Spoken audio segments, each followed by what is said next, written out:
Assalamualaikum warahmatullahi wabarakatuh. Halo semuanya.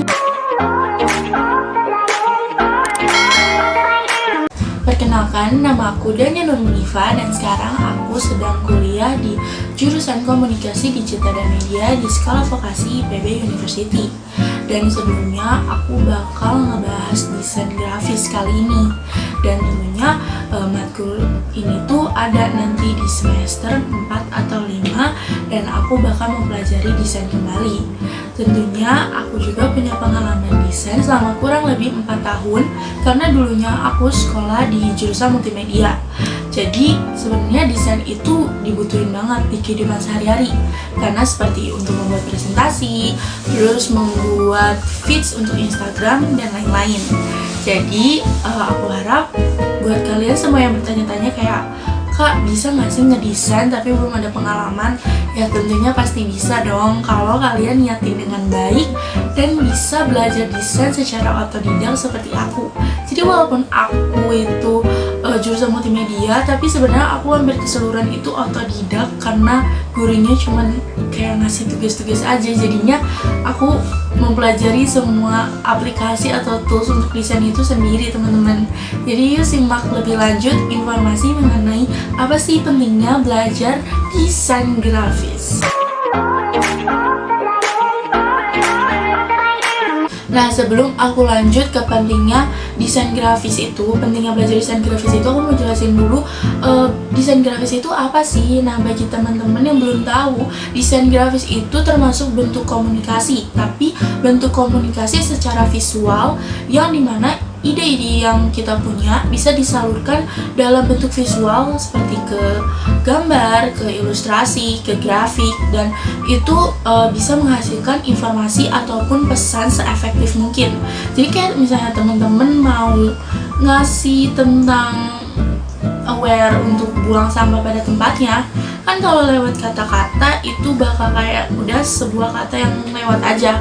Tapi kalau kalian bisa menuangkan ide kalian itu ke dalam bentuk visual menjadi sebuah poster, itu bisa membuat masyarakat di sekitar kita lebih menarik perhatian dalam poster itu. Jadi kayak, wah, ada poster ini untuk kita aware membuang sampah pada tempatnya, dan lebih menarik dan informasinya juga efektif banget, teman-teman. Nah, selanjutnya aku baru nih bakal jelasin apa pentingnya desain grafis di kehidupan kita.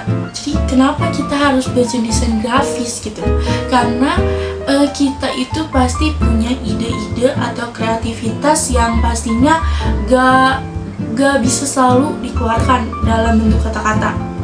Jadi makanya aku merangkum di sini untuk pentingnya desain grafis itu agar kita bisa menuangkan ide-ide yang kita punya, mengolah kreativitas kita, dan bisa menjadikan itu sebuah karya yang kita miliki. Jadi kayak misalnya kita punya ide yang banyak tapi nggak tahu mau dituangin kemana. Nah, kalian teman-teman bisa banget nuangin semua ide kreativitas kalian ke desain grafis. Dan belajar desain grafis itu mudah, teman-teman, nggak perlu les, nggak perlu sekarang udah banyak banget YouTube, TikTok yang bisa ngajarin kalian desain grafis. Dan kalau aku bisa, pasti teman-teman juga bisa, karena kita bakal dikenal dari karya, terus kita bisa menemukan ide kita menjadi sebuah karya, dan kita juga bisa mendapatkan uang setelahnya di jalur ini. Jadi gak bakal rugi banget buat teman-teman belajar desain grafis. Untuk manfaat dari belajar desain grafis ini, aku udah ngerasain manfaatnya banget.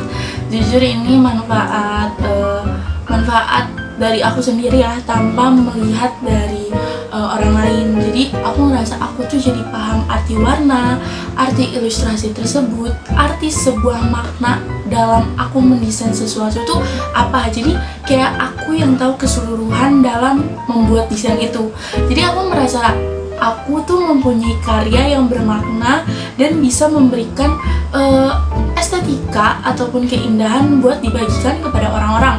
Jadi aku ngerasa belajar desain grafis itu juga menjadi sebuah ilmu menjadi sebuah karya, dan semua ide-ide yang ada di kepala aku ini bisa aku tuangkan dan dibagikan kepada teman-teman. Lalu yang kedua itu manfaat desain grafis ini jadi ladang penghasilan. Ya betul banget, karena beberapa kali aku ngebuka jasa desain gitu, tapi baru kayak untuk teman-teman terdekat dan kayak lumayan uangnya. Jadi kayak bener-bener desain grafis itu tadi yang seperti aku bilang, selain menjadi ilmu, menjadi karya, juga menjadi ladang penghasilan.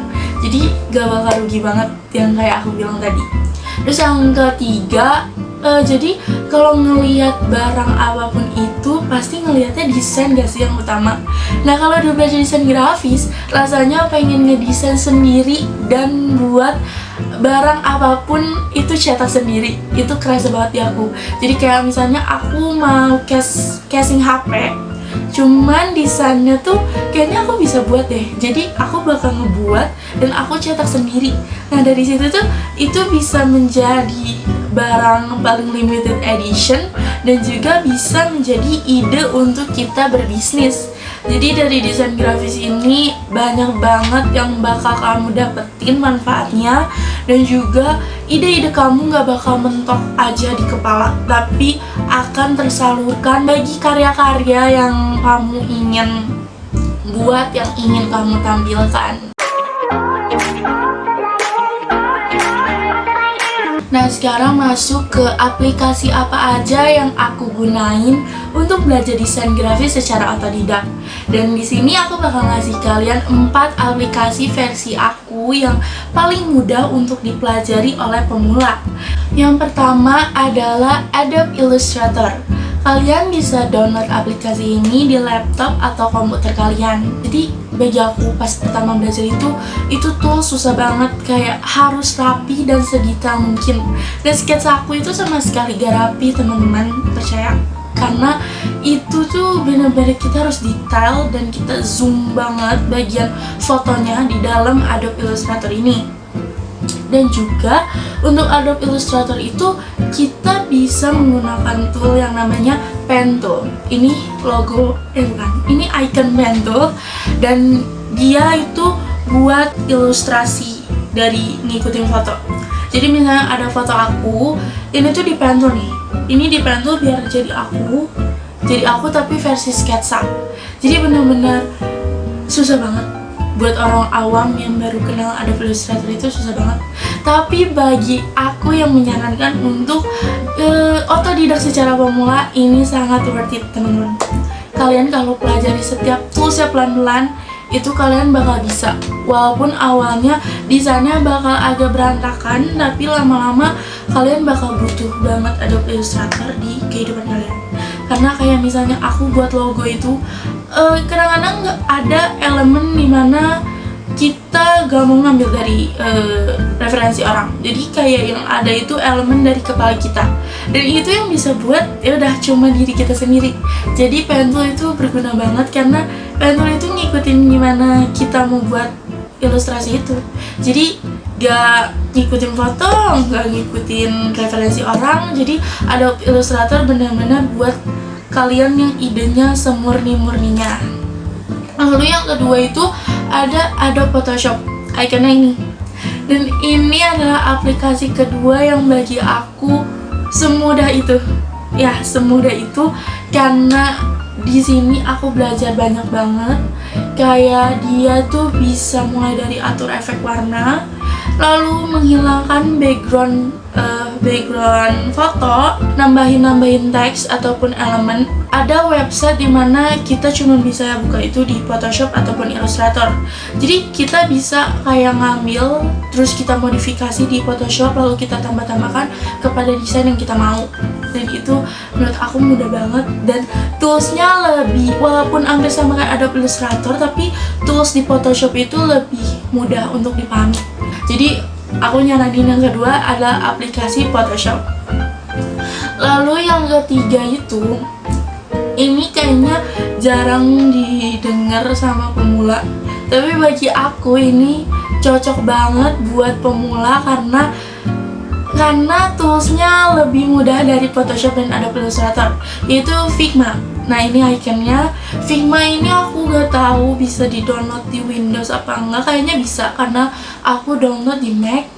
Jadi dia itu aplikasi desain yang benar-benar sangat easy, sangat mudah, karena dari Figma sendiri dia tuh punya template ukuran untuk kita ngedesain. Kayak kita butuh desain layout Twitter, layout feed Instagram, itu langsung ada ukurannya. Terus yang lebih memudahkan ada tool shape. Tool shape tuh kayak gini. Jadi kayak misalnya kita membuat tampilan Instagram, pasti kan butuh icon-icon. Nah icon-iconnya itu nggak perlu kita ilustrasi sendiri, tapi di Figma ada. Terus kita bisa juga gabungin warna sesuai yang kita mau. Jadi kayak misalnya kamu pengen warna hijau Tosca tapi gak ada, kita bisa buat sendiri teman-teman. Dan itu bisa dijadiin warna, di-fixin jadi kayak warnanya ada gitu, jadi bisa diatur kayak gitu. Dalam satu file itu kita bisa ngebuat beberapa desain. Kan kalau di Photoshop dan Adobe Illustrator itu harus pakai artboard ya, dimana artboardnya itu satu ukuran sama, jadi kayak ukurannya mau A4 semuanya A4. Nah kalau di Figma kalian bisa buat template ukurannya beda-beda. Kayak misalnya aku membuat tampilan Instagram, tampilan browser, dan tampilan WhatsApp, itu bisa beda-beda kan ukurannya, itu bisa. Dan Figma itu lebih untuk ke spesialis UI atau UX di sana. Jadi yang buat website gitu itu cocok banget buat bikin di Figma. Menurut aku Figma cocok banget sih buat pemula, karena dulu aku ngegunain itu tuh pertama kali saat aku magang di satu perusahaan. Aku nyesel banget baru tahu Figma di tahun ketiga pengalaman aku. Dan aku ngerasa senang bisa kenal Figma karena bisa lebih memperluas aplikasi desain yang aku tahu. Lalu yang terakhir itu pasti kalian sudah tidak asing dengan yang namanya Canva. Ini pasti kalian tahu icon ini. Canva itu menurut aku dia aplikasi yang paling termudah untuk mendesain. Kayak saking mudahnya kita tuh udah bisa nemuin template, elemen ilustrasi dari orang-orang yang gak perlu kita bikin sendiri. Terus udah ada ketersediaan template-template ukuran, dan bener-bener di Canva itu semuanya dipermudah. Tapi teman-teman maaf banget, sebenarnya aku nggak terlalu nyaranin Canva untuk mempelajari desain grafis untuk pemula, karena Canva itu terlalu mudah untuk dipelajari dan kalian tidak bisa menuangkan ide kreativitas yang ada di otak kalian itu menjadi sebuah karya murni milik kalian.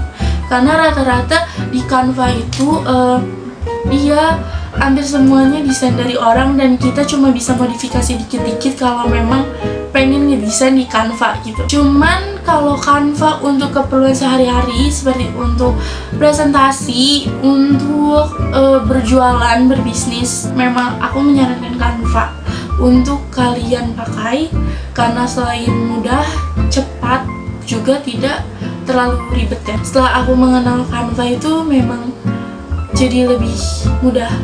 Tapi lebih mudah lagi kalau kita sudah mempelajari 3 aplikasi yang lainnya itu, terus dilengkapi dengan Canva. Itu benar-benar ide kalian akan selalu bermunculan teman-teman. Karena Canva bagi aku hanya pelengkap aja untuk mendesain. Jadi itu 4 aplikasi versi aku. Nah kali ini aku bawa laptop aku dari tadi untuk memperlihatkan bagaimana isi dari aplikasi-aplikasi yang tadi aku sebutkan. Yang pertama itu ada Adobe Illustrator. Ini kalian teman-teman bisa melihat, dia tuh tampilannya kurang lebih seperti ini ya. Ini sama kayak Photoshop tampilannya. Nanti aku bakal capture yang lebih jelas ini. Terus juga aku pakai Photoshop. Nah, yang aku bilang aku lagi mempelajari Keychain, ini desainnya. Jadi dia itu di backgroundnya aku hapus pakai Photoshop teman-teman. Dan ini lebih kayak toolsnya sama kayak Adobe Illustrator, tapi memang lebih mudah dipahami. Dan sama ya, dia ada layer juga, sama kayak Adobe Illustrator. Dan tapi untuk memberikan efek warna itu lebih mudah Photoshop, karena di layer ini kalian bisa klik kanan lalu pilih option blending option, itu bisa ngatur efek warna di sana. Dan untuk Figma bakal aku capture di sini. Oke, begitu teman-teman untuk tampilan Figma. Dan juga yang Canva ada di sini. Ini tampilan Canva, dan kayak cuman ada desain di mana ini untuk memilih template, terus ada unggahan di mana kita bisa memasukkan foto-foto di unggahan tersebut. Terus kita bisa menambahkan elemen nih. Yang aku maksud elemen, jadi kayak kalian nyari gantungan kunci itu langsung ada semua ilustrasinya. Nah, yang pertama untuk cara dalam brainstorming itu, yang pertama itu tentukan tujuan dan target awal. Kalian harus tentukan tujuan desain ini ditujukan kepada siapa dan targetnya siapa. Lalu yang kedua itu susun beberapa ide yang telah kalian pikirkan, karena pasti jika ide kreatif yang kita punya itu sudah dikembangkan, itu akan muncul beberapa ide selanjutnya, sehingga kita bisa nih memilih ide ini atau ide ini. Karena itu pentingnya brainstorming itu benar-benar berguna banget, karena ide kreatif kita itu bakal bertambah karena kita sudah memikirkan tujuan awal desain ini untuk siapa. Lalu yang ketiga, batasi waktu. Batasi waktu di sini kalian jangan terlalu memikirkan lama-lama desain apa yang harus dibuat dengan ide ini. Jadi minimal kalian pikirkan itu 10 menit dan maksimal 30 menit menuju proses produksi. Dan yang terakhir adalah memanfaatkan elemen visual di dalam aplikasi tersebut. Jadi pastinya karena idenya ini murni benar-benar ide kita, jadinya kita bisa memanfaatkan visual elemen yang ada di aplikasi tersebut untuk lebih mengembangkan desain kita menjadi lebih baik. Tips mencari referensi desain grafis itu dari mana? Jujur buat aku sendiri, aku bener-bener cari semua referensi itu dari Pinterest. Kalian kayak bener-bener di sana bakal nemu desain yang lucu-lucu dan sesuai apa yang ingin kalian pelajari. Seperti ini. Ini aku cari di Pinterest dan bener-bener bisa membuka otak aku untuk mengembangkan suatu ide yang baru. Terus juga kita bisa melihat dari portofolio orang-orang di Instagram maupun TikTok, karena rata-rata biasanya desainer grafis itu mencantumkan portofolionya di Instagram atau TikTok untuk dipelajari bersama-sama. Jadi aku saranin sih untuk yang paling pertama untuk pemula itu cari aja di Pinterest. Bener-bener semua desain ada di sana, mulai dari tone warna, elemen, dan referensi desain lainnya.